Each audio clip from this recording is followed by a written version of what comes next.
Hey, this is Stoger from Stoger Shelf coming at you again with another episode solo over the Thanksgiving break as we continue in Marvel's Epic Collection, The Fate of the Phoenix, with issue 130, the debut of Dazzler. And this is following along in Curtis Finley's Epic Marvel Podcast Reading Club, where he's leading the charge to read through the entire Claremont run, which is a historic 19-year run of writing X-Men.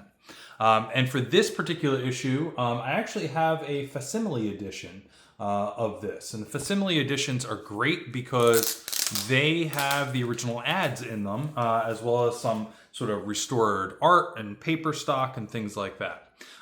So some of the interesting ads that we have in here are a little BB gun ad on the inside front cover here. Some, classic bubble yum, Hubba Bubba bubble gum ad that we got. Let's see what else. Kawasaki minis and what is this? Some sort of posters or headshots type of thing on the one page. So I was a little confused as to what that was at first. At a quick glance, get a Kawasaki Mini for $500. It looked like back then. Some MPC wheels. Looks like maybe a little bit of a competitor with Matchbox cars back then. Some great Star Wars action figures and vehicles. Marvel House ad, as well as a secondary Marvel House ad, almost missed it there, of Rom Space Knight. I've actually been thinking about picking this up. I think In Stock Trades has the first Epic Collection for about $22, $23 plus shipping. There's also the omnibus of that, which I think is like less than $60. Covers about the first 29 issues plus an annual or something along those lines. So this must be right around the time it came out or right before ROM came out. They're kind of pushing it. That's actually the cover of the Epic Collection right there, which is the cover of the first issue. And I think also the cover of the omnibus.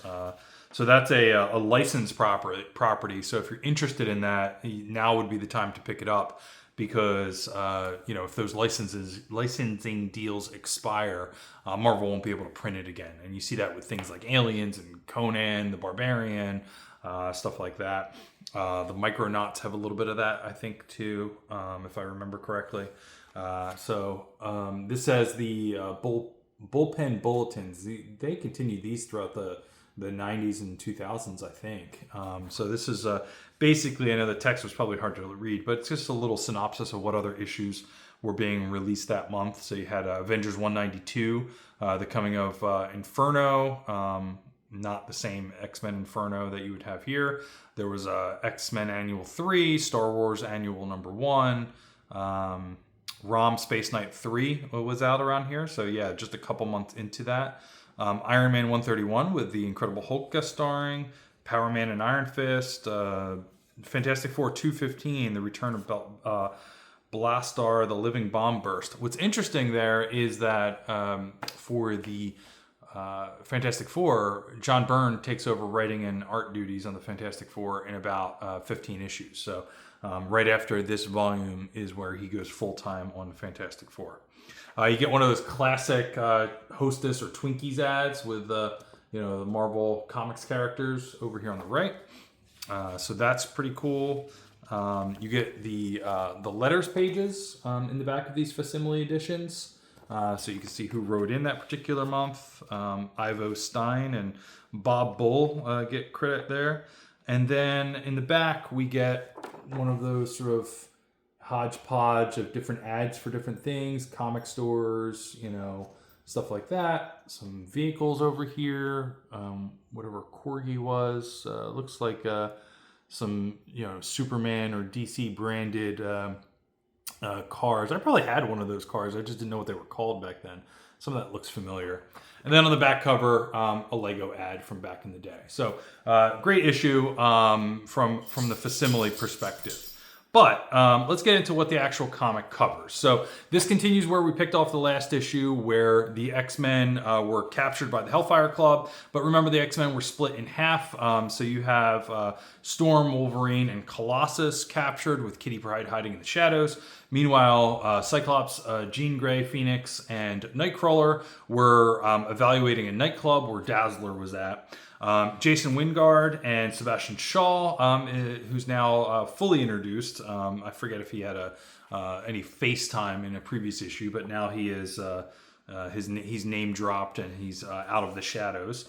Are pulling the strings as the White Queen has Professor X and Colossus, Wolverine, and Storm captured and sedated for all intents and purposes, while Kitty kind of hides in the shadows and figures out what to do, hence the name Shadow Cat. You get a little bit of a brief recap on some of the previous issue. You get her touching base with Storm, who passes the X-Men's phone number, and a little bit more of Jean being further manipulated with Jason Wingard's... Wingard? I think so, yeah. I always curious as if I'm like shortcutting things in my head, and then when I say it out loud, if I'm saying it and pronouncing it incorrectly. But this time, she's kissing him, and Cyclops kind of catches on what's going on there, and he slinks away right before Dazzler's debut, who... rumors Taylor Swift maybe playing Dazzler. Those rumors have kind of died down in a lot of the books. I know there was a lot of hype potentially for the Wolverine and Deadpool movie, and that didn't happen. But I'll have to see what potentially happens in the future there.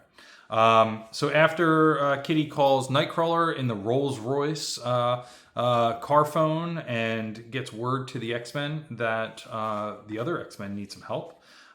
You have a battle with those sort of robots and Dazzler joining into the fray as the nightclub is sort of descended upon. And this might not be like a full-on nightclub. It almost looks like one of those sort of like 80s back alleys, like pop-up type kind of things. And ultimately, the X-Men speed off to save the rest of the team as Jason and the rest of the Hellfire Club look on. Another great issue, building up to what's going on here, really has the Hellfire Club as a real threat to the X-Men, and looking forward to where this goes.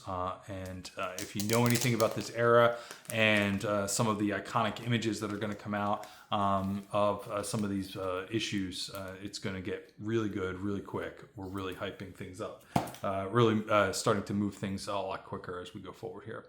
All right, that's all I got for this time on the Black Friday edition of the Epic Marvel Podcast Reading Club, hosted by Curtis Finley, and we'll talk soon.